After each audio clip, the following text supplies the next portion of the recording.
오늘 말씀에 하나님께서 이제 우리를 사랑하셔서 복을 주시려고 이끄시는 말씀을 하고 계십니다. 오늘 말씀에 반복되는 말씀이 몇 절씩 나오는데요. 첫 번째는 멸하다라는 말씀입니다. 멸하다, 진멸하다. 진멸하다는 말씀이 16절에 그리고 20절에 그리고 22절에 쫓아내시리니, 그리고 23절에도 진멸하시고 24절에도 진멸하시고, 이 진멸해야 된다는 말씀을 계속 강조하시고 계시는데, 그 이유에 대해서 25절, 26절에 하시는 말씀이 그게 되지 않으면 하나님께서 약속한 자녀, 복을 주시려고 하신 자녀들을 오히려 진멸하실까 하신다고 하시면서 26절에 진멸당할 것임이라 이렇게 말씀하십니다. 오늘 말씀을 잠깐 요약해서 보시면 보물로 불리는 이스라엘의 특별함은 여러분 순종에서 나옵니다. 하나님은 순종을 통해서 언약을 지키십니다. 사랑과 번성과 충만이 있습니다. 순종은 두려운 상황에서 하나님을 기억하게 합니다. 하나님이 진멸하시고 일하신다는 것을 기억하고 의지하면 진멸당하지 않습니다. 이게 우리에게 오늘을 살아가는 데 있어서 주시는 말씀입니다. 12절 말씀에 하나님은 우리에게 순종을 요구하시고 순종함으로 약속하신 복을 쌓을 곳이 없도록 부으시는 하나님을 시험해 보라 이렇게 말씀하십니다. 이 말씀 말라기 3장 10절입니다. 말라기 3장 10절에 하나님께서 약속하신 대로 법도와 규례를 지켜 11절을 하면 하나님께서 하늘 창고를 여시고 하나님께서 주시는 복이 쌓을 곳이 없을 정도로 부으시는 것을 너희가 시험해 보라 이렇게 말씀하십니다. 하나님을 절대 시험하지 말라고 하는데 말라기선 다르게 얘기하죠. 오늘 말씀이 그렇습니다. 순종함으로 일하게 되는 하나님의 사랑이 얼마나 큰지 말씀하십니다. 12절과 12절 말씀에 이어서 말씀하시는 것이 무엇이냐면 인애를 베푸시겠다 이렇게 말씀하세요. 인애라고 하는 말은 히브리어 헤세드라는 말인데 보편적으로 하나님께서 자녀들을 사랑하시는 사랑을 말씀하십니다. 그런데 13절에는 곧 너를 사랑하시고 이렇게 말씀하세요. 하나님의 사랑이니까 우리가 그냥 원어로 헤세드만 있나 보다 이렇게 얘기하는데 그 말뿐만이 아니라 원래는 사랑하다는 말은 아하브라는 말을 사용하는데 이 사랑은 하나님께서 남녀를 창조하시고 둘을 한 몸을 이루게 하시고 소생을 낳게 하시는, 자녀를 낳게 하시는 사랑을 의미합니다. 하나님께서 우리를 사랑하신다는 것은 성령의 열매를 낳게 하신다는 거거든요.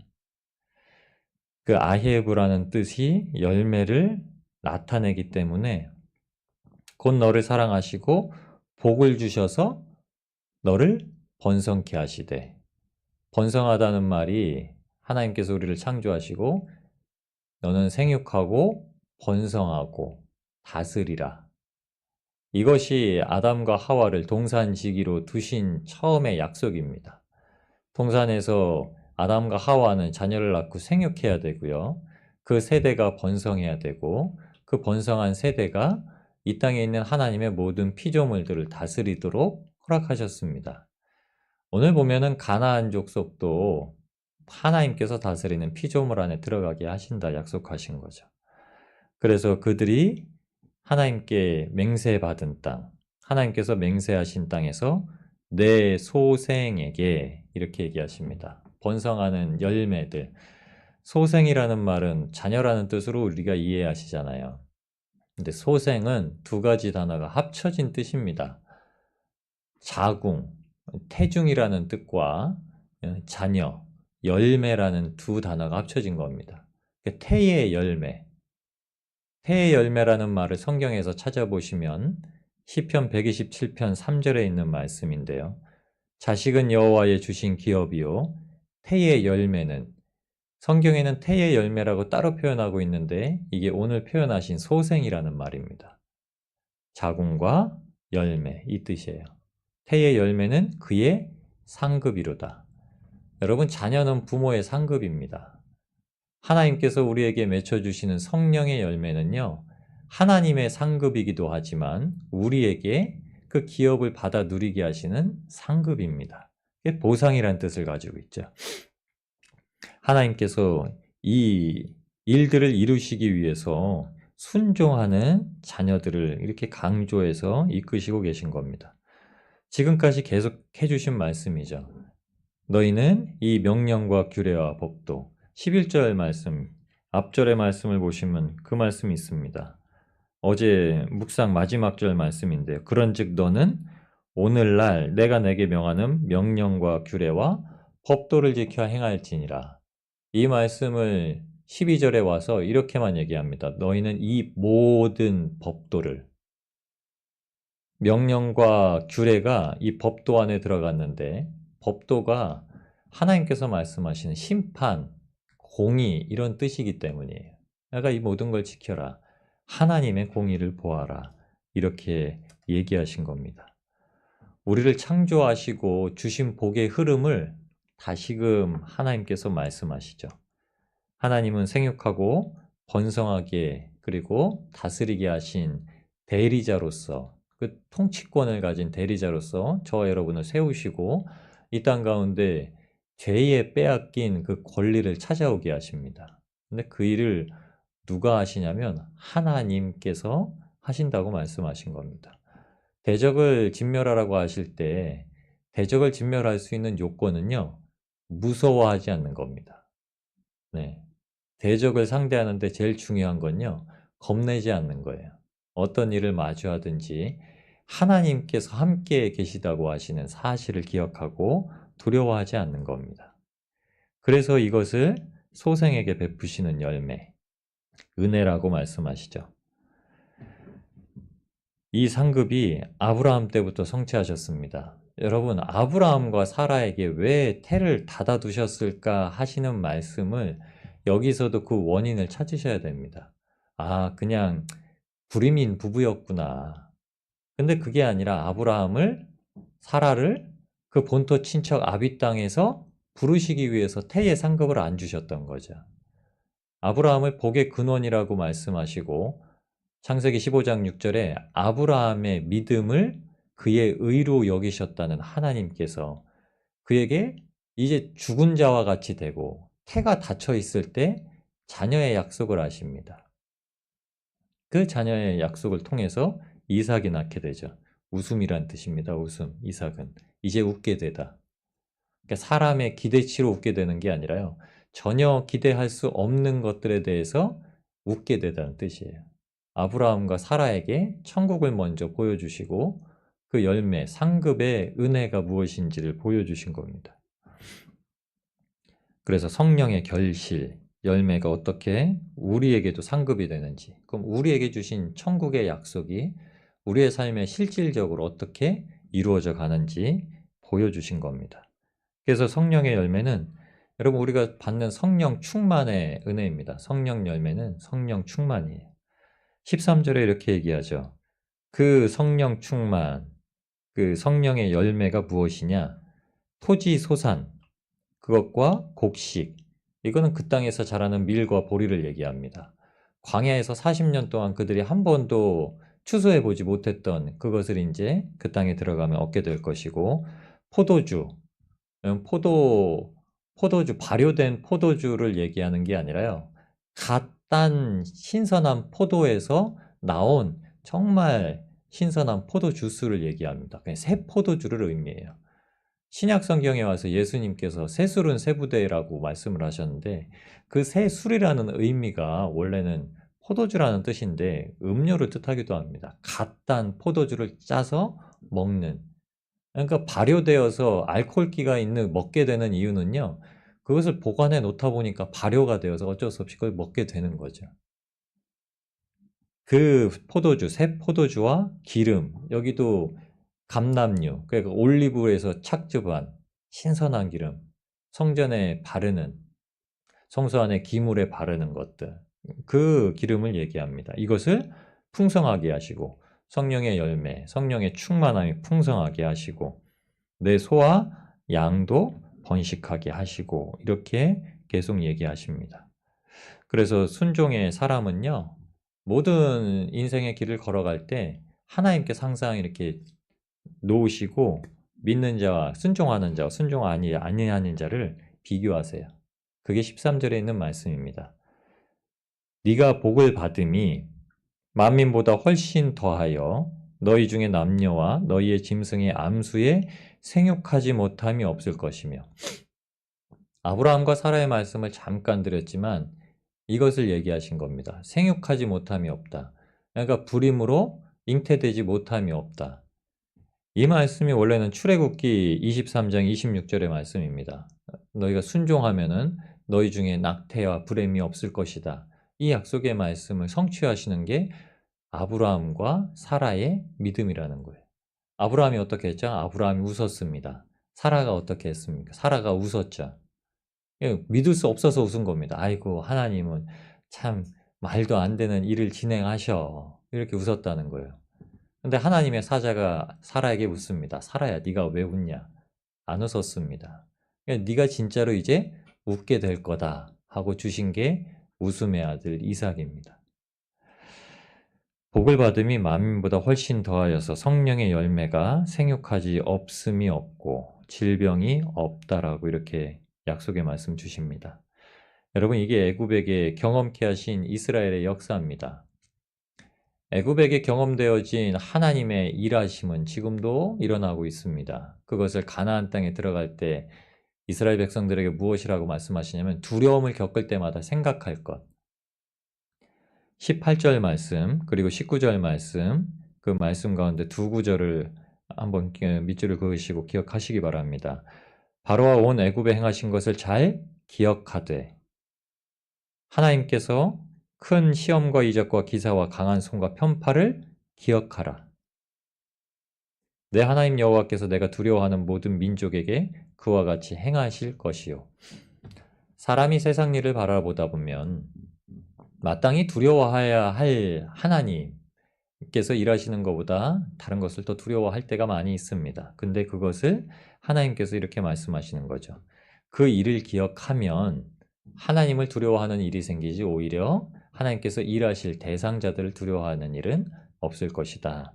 이렇게 말씀합니다. 애굽은 하나님께서 순종하지 못하도록 막으셨습니다. 바로 왕을 강팍하게 만드셨죠. 모세에게 바로에게 가라고 하시면서 바로는 마음이 완악하고 내가 강팍해 할 것이다 이렇게 얘기하십니다. 그게 말을 듣지 않게 하실 거라는 얘기이세요. 왜 그러셨냐면 역사적인 기록을 남기시기 위해서입니다. 역사적인 기록을 남기셔서 그 세대 가운데 가장 번성했던 애굽을 무너뜨리시고 이스라엘을 구하여 내신 그 일을 세상 만민에게 알게 하시고 그 일을 겪은 하나님을 믿는 자마다 그 사건을 통하여서 지금도 일하고 있는 하나님의 역사를 바라보게 하시는 말씀입니다. 하나님의 역사를 증거한 모세, 그리고 하나님의 재앙을 받는 애굽, 이것이 순종의 힘의 비교점이라는 거예요. 세굴라, 어제 말씀 들었죠. 하나님의 기업, 세굴라, 이것이 특별한 보물이라는 뜻인데 이스라엘을 지칭해서 말씀하신 겁니다. 그 중요한 의미는요, 특별함에 있습니다. 보물이 특별한 이유는요, 순종이라는 것을 하나님께서 요구하시고 아브라함 때부터 우리의 조상 아브라함, 우리의 아버지 아브라함이라고 부르는 아브라함의 믿음이 순종을 기반으로 나오게 하셨다는 겁니다. 이게 그리스도인의 능력입니다. 순종은 그리스도인의 특별한 힘입니다. 그래서 순종은 우리의 경험을 소망으로 만듭니다. 그리스도인들에게 가장 중요한 인생의 터닝 포인트는요, 경험입니다. 경험. 하나님께서 일하시는 것을 경험한 사건, 은혜를 나누는 것. 이것이 간증이라고 표현하죠. 그 일들이 있을 때마다 그리스도인들은 잘하고 또 잘합니다. 그 일들이 있어질 때마다 그리스도인들은요, 말씀이 들려지고 말씀이 믿어집니다. 그러니까 그 말씀을 다시 생각을 합니다. 이 말씀을 생각하게 만드시는 것이 하나님이세요. 기억하라. 기억하라. 신명기의 말씀은 거듭해서 하나님께서 가르쳐 주시는 것. 너는 하나님의 말씀을 듣고 배우고 지켜 행하라. 그리하면 하나님께서 살게 하시고 들어가게 하시고 얻게 하실 것이다. 이게 저희가 매일매일 하나님의 말씀으로 듣는 겁니다. 할 수 없다고 생각하고서 두려워하고 멈추려는 이스라엘을 다시금 모세를 통하여서 촉구하시는 겁니다. 두려워하지 말아라. 바로와 온 애굽에 행하신 일을 기억하라. 기억하는 그리스도인이 되게 하시는 겁니다. 6장 20절 말씀, 월요일 날 저희가 묵상하신 말씀인데 6장 20절 말씀에 그 이유를 다시 말씀해 주신 거예요. 왜 그러냐? 우리가 그렇게 인생을 두려워하지 말고 옛 일을 기억해서 하나님의 모든 명령과 규례와 법도를 지켜 행하게 하시는 이유가 목적이 무엇이냐? 그것은 후일에 우리를 통하여서 또 나오게 될 우리의 소생, 우리의 태의 상급, 열매, 우리 후대, 자녀들이 묻기를 왜 하나님께서 명령하신 증거와 규례와 법도가 무슨 뜻이냐 하거든. 자녀들이 묻거든. 왜 아버지는 그렇게 사세요? 왜 어머니는 그렇게 사세요? 왜 삼촌은 그렇게 사세요? 왜 집사님은 그렇게 사세요? 라고 물어볼 때 너는 내 아들에게 이르기를 우리가 옛적에 애굽에서 바로의 종이 되었더니 여호와께서 권능의 손으로 우리를 애굽에서 인도하여 내셨더니 이것을 가르쳐 주라는 겁니다. 하나님께서 우리의 삶에 항상 이루시는 역사는요. 왜 자녀들이 믿음의 근거를 찾게 하실 때 주게 하시려는 의미입니다. 그러니까 하나님의 은혜를 받고 살아가는 것은 자녀들에게 그것을 말해줄 수 있는 인생, 말씀이 깨달아지고 경험케 되는 인생만큼 하나님의 증거를 직접적으로 받는 인생이 없습니다. 그래서 6장 22절에 그 말씀을 무엇이라고 하냐면 하나님께서 크고 두려운 이적을 행하셨다라고 월요일 묵상에는 말씀하고 있는데요. 오늘 말씀은 이것을 바꾸어서 말합니다. 무엇이라고 하냐면 크고 두려운 하나님이 21절 말씀에 크고 두려운 하나님이 너희 중에 계십니다. 크고 두려운 이적은 크고 두려운 하나님 그 자신이라고 말씀하는 겁니다. 모세가. 하나님이 두려우신 분이기 때문에 크고 두려운 일이 일어난다. 여러분 요엘서 2장 31절에 요엘서 2장은 하나님께서 성령을 부어주심으로 말미암아 말세의 때에 이루어지는 성령의 역사하심을 기록하고 있습니다. 그 요엘서 2장 21절의 말씀은 2장 31절에 이렇게 얘기합니다.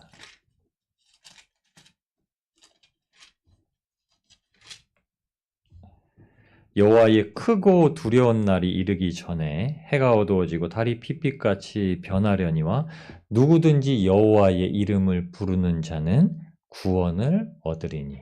아멘. 크고 두려운 날. 이 말씀이 이제 사도행전 2장에 성령의 임재하심을 통하여서 베드로가 형제들에게 선포한 말씀입니다. 여호와의 크고 두려운 날. 이 날을 성령 받고 나면 뭐라고 얘기하냐면 하나님의 영광스러운 날로 바꿉니다. 베드로가 하는 말이요. 선지자는 크고 두려운 날이라고 해놨는데 성령의 충만한 열매를 받는 자들에게는요. 영광스러운 날 이렇게 바꾸어 놓습니다. 여러분 말세가 영광스럽게 되는 것이 그리스도인들에게 주어진 겁니다. 말세는 이 땅에 있는 모든 것들을 새롭게 갱신하는 때신데 그때 이미 성령으로 말미암아 그 마음이 회심하고 회개하고 갱신되고 새롭게 된 자들은요. 그날을 영광스럽게 바라본다라고 말씀하시는 거예요. 두려움이 없습니다. 사실 우리가 왜 두려움이 없이 살아가겠습니까? 두려움이 있는 이유는 이 땅에서 우리에게 벌어질 일들, 우리가 이 땅에서 겪게 될 일들, 누리게 될 일들, 가지고 있게 된 사건들을 가지고 일하기 때문에 그렇게 되는 겁니다. 근데 하나님은 우리가 보지 못했던 소망을 갖게 하시는 거죠. 우리가 지금 아주 단순하게 겪었던 아니면 작게 겪었던 그 하나님의 일하심을 통해서 하나님은 더 큰 것을 소망하게 지금도 말씀하고 계신 거예요. 그게 우리와 함께 계신 하나님께서 행하시는 일입니다. 임마누엘 하나님이 행하시는 일이에요. 그래서 두려워하지 말고 하나님을 경외하는 법을 가르치십니다. 이것이 지식의 근본이라고 말씀하시는 거예요. 잠언서 1장 7절 말씀입니다. 여호와를 경외하는 것이 지식의 근본이거늘 미련한 자는 지혜와 훈계를 멸시하느니라. 지식의 근본이신 하나님께서 우리 가운데 계셔서 21절에 너희 중에 계심이리라. 그래서 우리를 가르치시고 두려운 마음, 두려운 생각을 쫓아내신다고 22절에 얘기합니다. 근데 급히 멸하지 말라. 하나님께서 이제 계속 쫓아내신다는 거예요. 계속 쫓아낼 때 여러분 우리가 한순간에 모든 걸 내가 다 버리고 이제 나는 그냥 하나님 앞에서 십자군 원정대처럼 나갈 거야 이렇게 하는 게 아니라 조금씩 사건을 겪을 때마다 하나씩 나를 돌아보고 내 죄를 돌아보고 하나님의 의를 바라보고 하나님의 미시바트, 하나님의 법도를 생각하면서 행하라는 겁니다. 왜냐면 생각하지 않고 모든 버렸던 것들은요 다시 훅 들어와요. 그것이 두려운 사건으로 다시 훅 들어와 버립니다. 근데 애굽에게 10가지 재앙을 주시면서 사건마다 반복해서 보여주세요. 반복해서 10가지를 다 기억하게 하십니다. 10가지를 기억해서 메뚜기도 온다, 이도 온다, 우박도 내린다, 장자도 죽는다, 나일강도 피에 젖는다. 이런 일들을 다 겪게 하시고 그 일들을 하나하나 기억하게 하십니다. 우리에게 겪게 되는 사건이 이렇게 인생에 주어진 겁니다. 몇십 년 전부터 생활했던 우리의 인생 가운데 하나님께서 그렇게 차곡차곡 은혜를 쌓아 놓으셔서 은혜와 은혜가 쌓여서 충만하게 된 거죠. 그 은혜를 지금도 이렇게 말씀하십니다. 그 사건으로 말미암아 두려워하지 마라. 그때 사건이 기억하면 두려워하지 말고 또 그때 사건을 기억하면 두려워하지 말고 이 여러 가지 하나님의 사건들이 모여서 결코 두려워하지 아니하고 하나님을 경외하는 일들만 가득 차도록 우리에게 말씀하십니다. 우리에게 순종할 수 있도록 하나님만을 섬기고 하나님께서 맡기신 일을 하여서 진멸당하지 말고 하나님의 약속하신 땅에 들어가도록 우리를 하나님께서 크신 은혜의 길, 생명의 길로 이끌고 계십니다. 이 경험을 우리에게 인생에 주시는 페이지로 장식하셔서 하나님께 영광을 올려드리는 복된 삶을 그날이 또 오늘 하루 우리에게 주어주시는 증거의 날로 삼아 살아가시기를 우리를 구원하신 예수님의 이름으로 축원합니다.